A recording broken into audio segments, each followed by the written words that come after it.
ইরানের সঙ্গে আমেরিকা এবং ইসরায়েলের যুদ্ধের আজকে পঞ্চম দিন, এবং এই পঞ্চম দিনেই মোটামুটি অনেকটা নির্ধারণ হয়ে গিয়েছে যে এই যুদ্ধে পরাজিত হতে যাচ্ছে আমেরিকা এবং ইসরায়েল জোট। কিভাবে আজকে আমি প্রমাণ সহ ধরিয়ে দেব।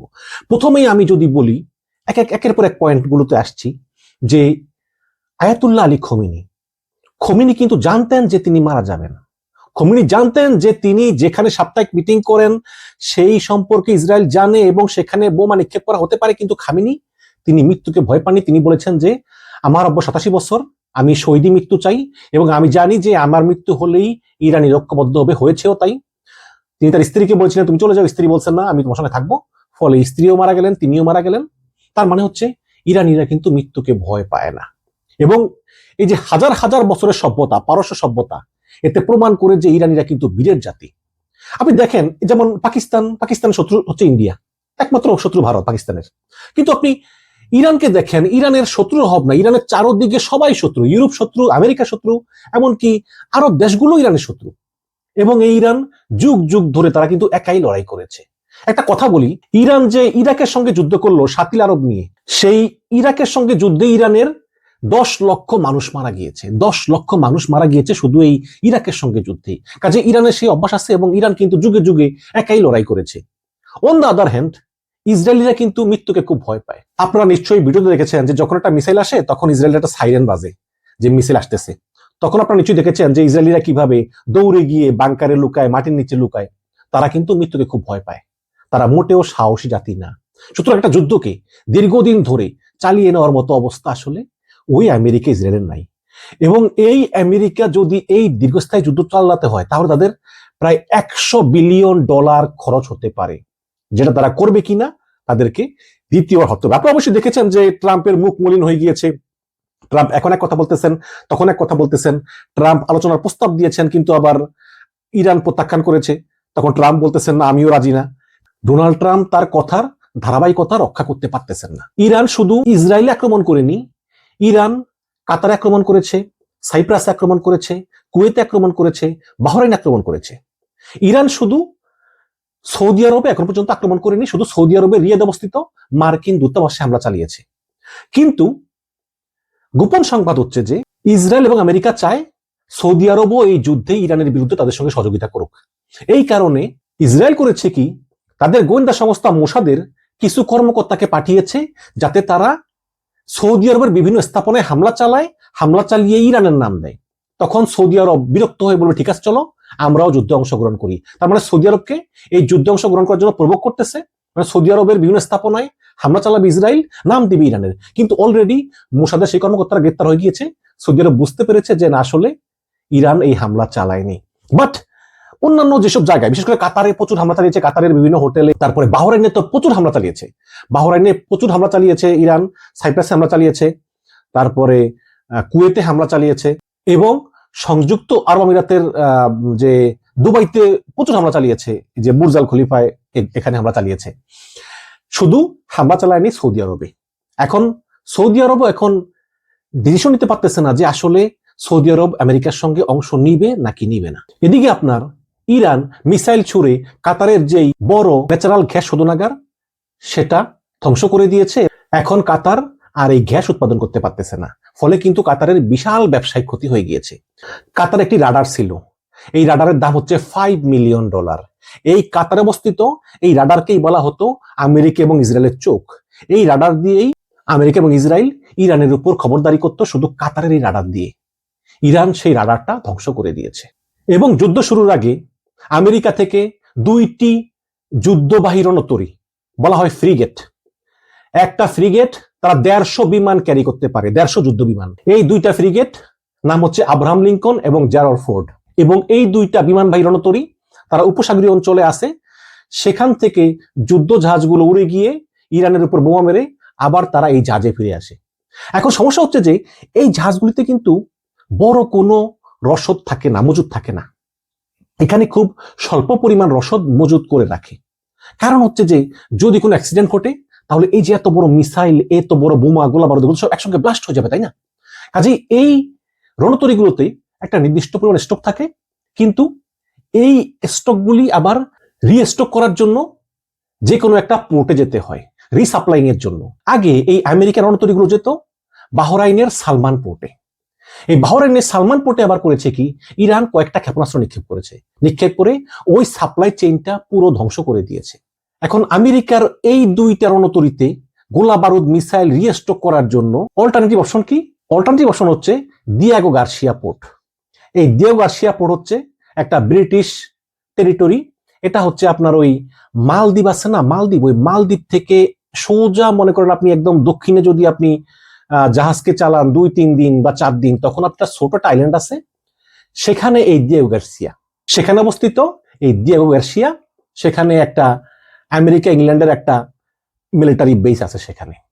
এখন যদি সেখানে গিয়ে এই রিফুয়েলিং করা লাগে, রিস্টক করা লাগে, তাহলে যাইতে 3 দিন, আসতে 3 দিন, মোট 6 দিন লাগে। এতদিন তো সময় নাই। তো এই যখন বিপদে পড়ছে, তখন ফ্রান্সকে বলছে তোমরা একটা রণতরী পাঠাও। এখন ফ্রান্স একটা রণতরী পাঠিয়েছে, আবার ইংল্যান্ড বলছে আগে যুদ্ধ অংশগ্রহণ করবে না, এখন তো বলতেছে করবে। স্পেন বলছে করবো না, ট্রাম্প বলছে শিক্ষা দিয়ে দিব, ওদিকে জার্মানিও বলতেছে হয়তো করবে। কিন্তু ইরান আসলে একা, ইরান সবার সঙ্গেই লড়তেছে। এখন চায়না মনে করতেছে যে আমাদের এখনো আসলে আমেরিকার সঙ্গে ফেস টু ফেস যুদ্ধ করার মতো আমরা সামর্থ্যবান হই নাই, হয়তো আরো 50 বছর 100 বছর পরে হবে, সে পর্যন্ত ওয়েট করতে হবে। তবে চায়না করতেছে কি, চায়না বিভিন্ন কাঁচামাল সাপ্লাই দিতেছে, যেমন ড্রোন তৈরির কাঁচামাল। একটা জিনিস দেখেন যে ইরান ডেইলি 500 ড্রোন উৎপাদন করতে পারে, ইরানের সেই সক্ষমতা আছে। আর আমেরিকা একটা বছরে মাত্র 700 মিসাইল উৎপাদন করে। তাহলে ইরানের ড্রোন উৎপাদন ক্ষমতা, মিসাইল উৎপাদন ক্ষমতা কিন্তু অনেক বেশি।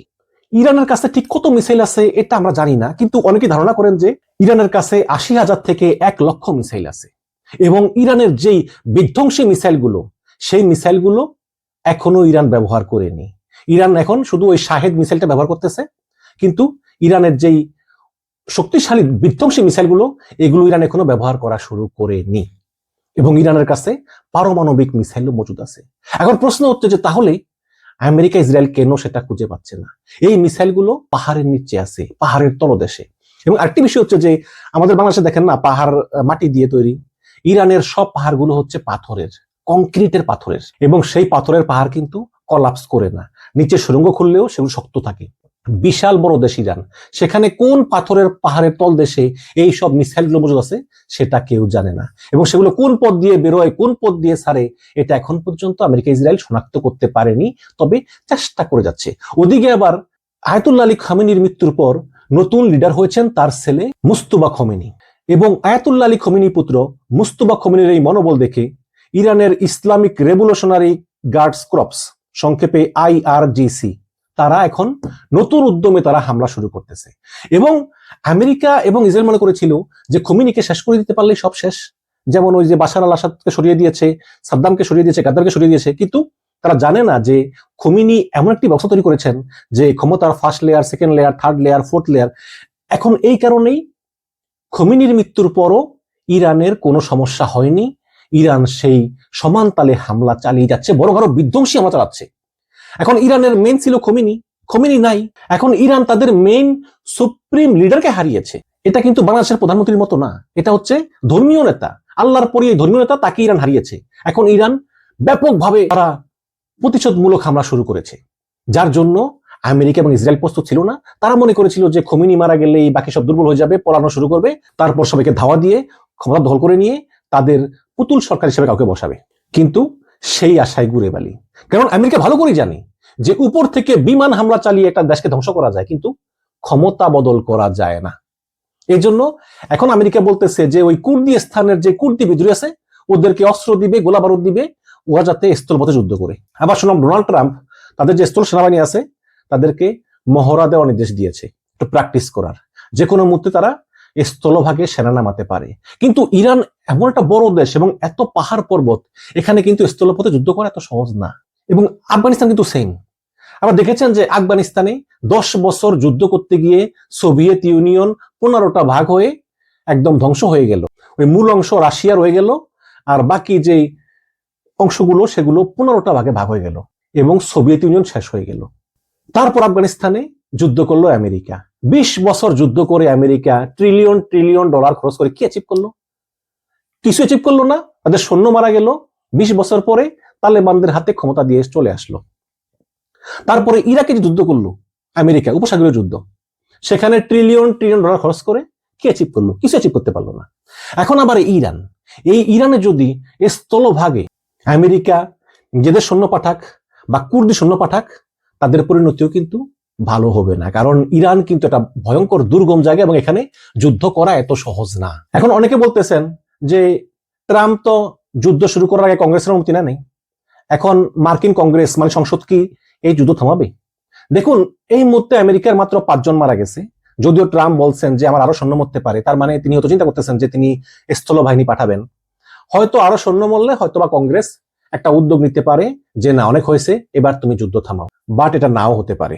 একটা উদাহরণ দিই, সেটা হচ্ছে যে এই যে ইরান মিসাইল ছোড়ে ইসরায়েলের দিকে, হ্যাঁ, এই মিসাইল ছড়লে বেশিরভাগ মিসাইলই ইসরায়েল ধ্বংস করে দেয় আকাশে, কারণ ইসরায়েলের কাছে একটা প্রযুক্তি আছে যেটা নাম হচ্ছে আয়রন ডোম।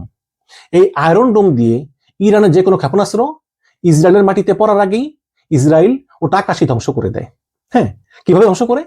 যেমন ইরানের ক্ষেপণাস্ত্র আসতেছে, ইসরায়েল আরেকটা ক্ষেপণাস্ত্র মারে, ওটা আকাশে একটা একটাকে আঘাত করে করে ধ্বংস হয়ে যায়, ফলে ইসরায়েলের কিছুই হয় না।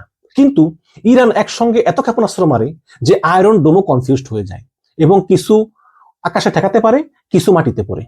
এখন বলি যে ইরান একটা মিসাইল মারতেছে, ওই মিসাইলটার দাম হচ্ছে $50,000। ইরান কিন্তু খুব সস্তায় মিসাইল বানায়, একটা মিসাইলের দাম $50,000। কিন্তু ইরানের সেই মিসাইলটাকে ঠেকানোর জন্য ইসরায়েল যে মিসাইলটা মারে সেটার দাম হচ্ছে $12 মিলিয়ন।